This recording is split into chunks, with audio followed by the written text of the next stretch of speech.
havia um espírito de sodomia e um espírito de afeminados. Mas os homossexuais, o Espírito de Deus faz, ele mostra para o homem quem o homem é. As pessoas que perderam a identidade, o Senhor começa a devolver a identidade. É uma noite de Deus devolver identidades para você. É uma noite de você sair daqui hoje sabedor que Deus pode mudar situações. Aleluia, como os testemunhos que foram dados, Deus pode alcançar a tua vida e a dos teus. Filemão agora se converte e torna-se um cooperador de Cristo, um cooperador da obra de Cristo. E olhando isso tudo, quando observamos em Colossenses capítulo 4, versículo 17, ali vai estar registrado que existe um homem que é o filho de Filemão, aqui no capítulo, no versículo de número 1 e no versículo de número 2, quando Paulo faz a sua saudação, ele sauda não apenas o Filemão, mas ele lança uma saudação também sobre aquela que provavelmente é tua esposa, aleluia, chamada de Áfia. Mas existe um homem aqui que muito provável, segundo os estudiosos, que seja o filho dele, Arquipo, e esse Arquipo agora ele se torna o pastor das ovelhas de Colosso. Ele está na frente daquela obra, ele está respondendo por Deus, ele agora é o embaixador de Deus. Então nós estamos entendendo que não é uma família qualquer, é uma família rica neste caso porque tem escravos, mas também é uma família de adoradores de Deus, de pessoas que estão tentando levar a sério o Evangelho, enquanto muitos levavam de qualquer maneira. Porque quando você olha o teor da carta de Paulo aos Colossenses, você vê que existia uma resistência. Quando Paulo enviou a carta aos Colossenses da prisão em Roma, Paulo recebe a revelação de Deus, envia uma carta e diz assim: irmãos Colossenses, depois você vê lá no capítulo 2, resistam os falsos ensinadores, aqueles que tentam perverter a igreja, que tentam confundir a fé da igreja. Vocês não aprenderam assim a Cristo. Cristo é poderoso. Jesus, ele aceita você como você está, mas ele quer que você receba a mente dele. E quando nós recebemos a mente de Cristo, a nossa vida passa a ser diferente. Quem aqui já recebeu a mente de Cristo? Note para o teu passado e dê uma olhadinha no que você é hoje. Se a mente de Cristo não estivesse na sua vida, você ainda estava naquele estado ou pior. Mas a mente de Cristo, quando entra, aleluia, os planos de Deus passam a ser reais na nossa vida. Aqui estão os planos de Deus sendo executados. Quando olhamos essa carta e nos aprofundamos na maneira da escrita, Paulo, ele é amigo, mesmo que distante, ele tem um carinho por Filemão. Ele não escreve diretamente ao pastor da igreja, que é o filho de Filemão, mas na carta de Paulo aos a Filemão, ele escreve dizendo Filemão. Ele chama ele de irmão. Ele agrada o homem, dizendo, para começo de conversa, Paulo não precisava bajular ninguém. Ele era o apóstolo de Cristo. Ele é considerado, depois de Cristo, o maior homem da Bíblia Sagrada. Ele não precisava bajular ninguém. Então, neste caso, não é bajulação. Neste caso, é, na verdade, reconhecimento da chamada. Paulo está reconhecendo a chamada de Filemão. Olha quem ele é o apóstolo de Cristo, o homem que subiu ao terceiro céu e viu coisas que ele disse que não convém nem falar, de tão gloriosas que são, mas ele está agora reverenciando a autoridade de Deus na vida de um cooperador, porque Paulo não tinha essa arrogância. Deus era com ele assim como era com Filemão. Então, quando olhamos isso, que coisa linda, Paulo, ele está tratando de igual para igual, dizendo Filemão, meu amigo, servo do Senhor. Há um relacionamento mesmo distante, porque o Espírito que habita em mim testifica o Espírito que habita em você. E para isso acontecer, não precisa estarmos aqui olho a olho, não precisamos sentir nem o calor do corpo humano do outro. Nós precisamos apenas ter um Deus dentro de nós que testifica toda a existência, que nos faz entender que Deus, mesmo não sendo visível aos nossos olhos, ele é real, ele é poderoso e ele pode muito em seus efeitos quando quer agir. Como o pastor disse, a mão de Deus, quando se levanta, ninguém pode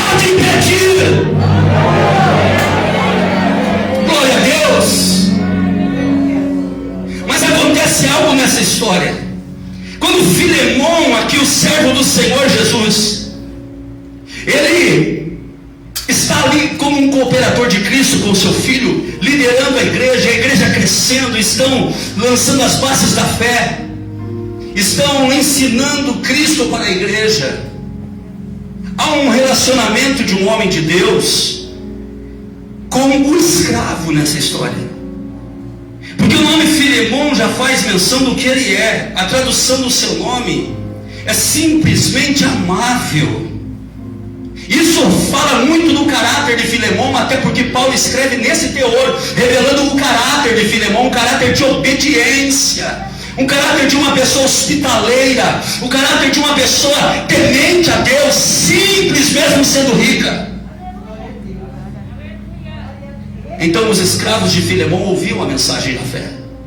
Eles estavam ali, e Filemão pregava para eles como um cooperador. Arquipo, seu filho, ensinava a palavra porque era o pastor, e o pastor tem essa obrigação de corrigir, ensinar e de liderar, de dar uma direção para as ovelhas. E nós vemos isso. Eles não estão agindo como age um homem ímpio, eles não estão agindo com mão forte de ferro, mas eles estão agindo com o temor do Senhor.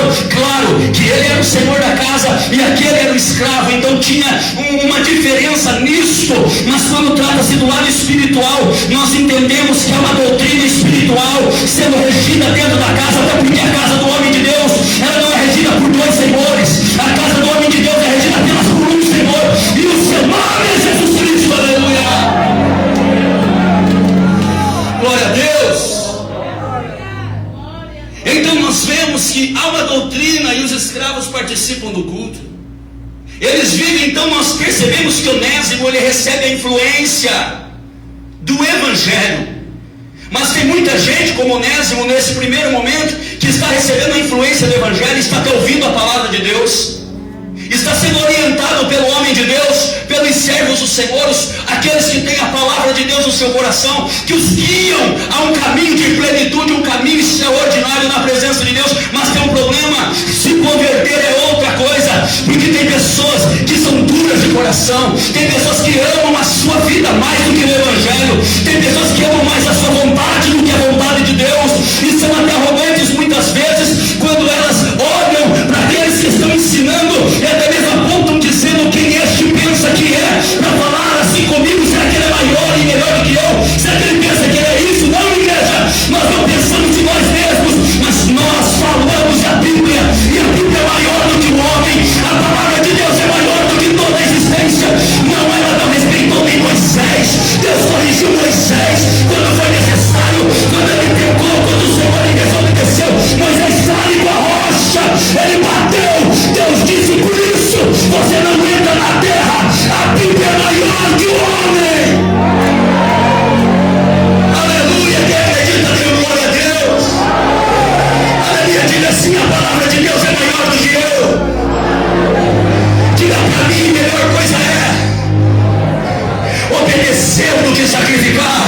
Diga: eu quero obedecer à vontade. Diga assim: do Senhor Jesus. E eu já te dou uma notícia: se essa noite você agarrar isso que eu estou liberando sobre a tua vida será transformada. Se eu olhar para mim mesmo como eu era no passado, um menino cheirador de farinha, meu Deus, olha o que Deus fez depois aonde? No lugar dos príncipes de Deus, para falar o nome mais santo do universo, Jesus, o Senhor da glória. Tem alguém que crê no Senhor Jesus essa noite? Aleluia, glorifique a Deus. E já que te aplaude para valer. Glória a Deus.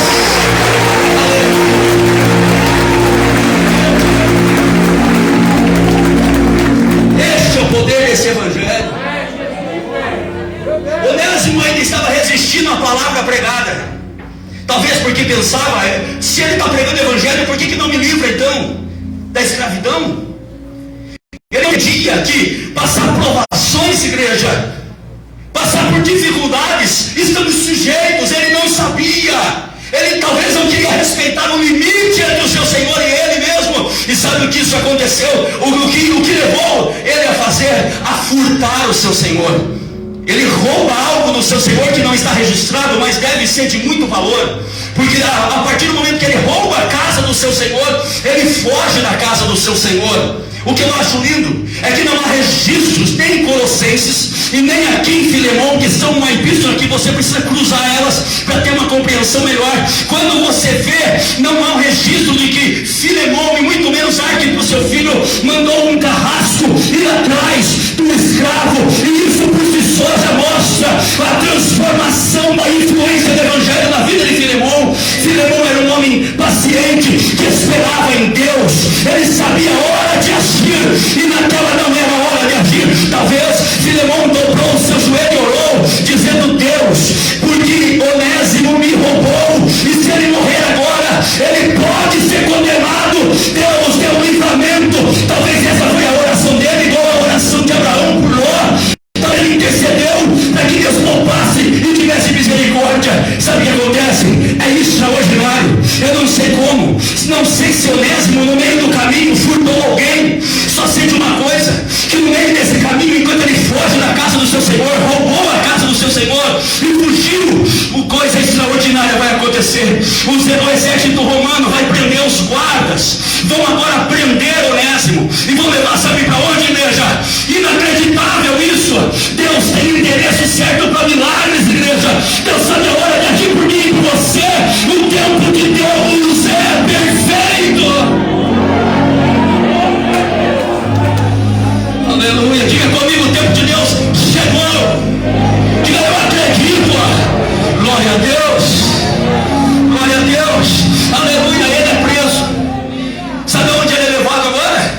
Dentro da prisão romana, aonde Paulo, simplesmente o homem que subiu ao terceiro céu, ele é levado agora para dentro da mesma prisão que Paulo estava condenado, porque Onésimo era condenado. Onésimo, ele precisava voltar para a casa do seu Senhor segundo a lei, e precisava ser corrigido à altura do seu delito, talvez até mesmo, dependendo da gravidade, ser levado não apenas ao toco, para levar chibatadas e ficar alguns dias numa prisão ao tempo, amarrado em um cepo, para que tomasse chuva e sol com os seus feridos. Não, talvez dependendo da gravidade, ele poderia ser decapitado, ter uma mão ou as duas decapitadas, para que ele se tornasse inútil. Mas é uma coisa linda, o nome de Onésimo significa útil. Glória a Deus.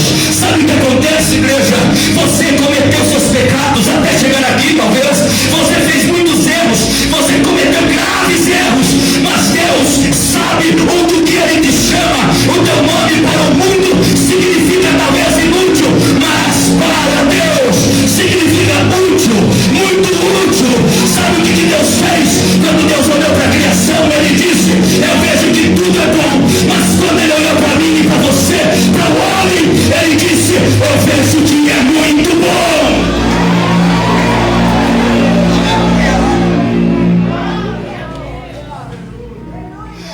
Sendo assim, agora ele é levado para a prisão. Dentro da prisão, não sei por quanto tempo, mas ele fica preso. E eu estou indo para a conclusão, porque o pastor ainda tem algo de Deus para fazer nesse lugar, e Deus vai fazer muito. Dentro da prisão, oh glória, o Espírito de Deus se apoderou da vida de Paulo, seu servo, e de alguma forma convenceu Onésimo do pecado, do juízo e da justiça, pelo qual dentro da prisão o evangelho converteu o seu coração. Diga comigo: Paulo plantou. Diga: Apolo regou. Diga: mas quem deu crescimento? Diga: Deus. Filemão neste caso plantou. Deus conduziu o homem rebelde até dentro da prisão para Paulo regar. Então a semente começou a estourar dentro da terra fértil que era o coração deste escravo, e algo acontece no seu íntimo. A raiz da palavra de Deus é muito profunda, igreja. Você pode até resistir hoje e não entregar a tua vida para Jesus.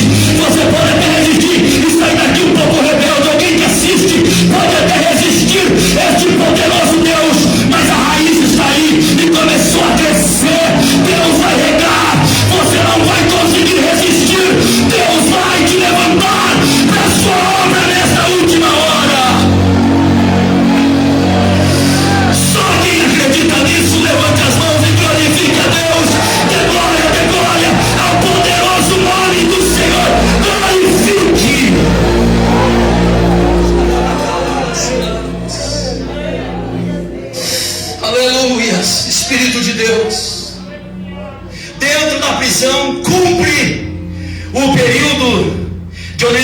ficar preso?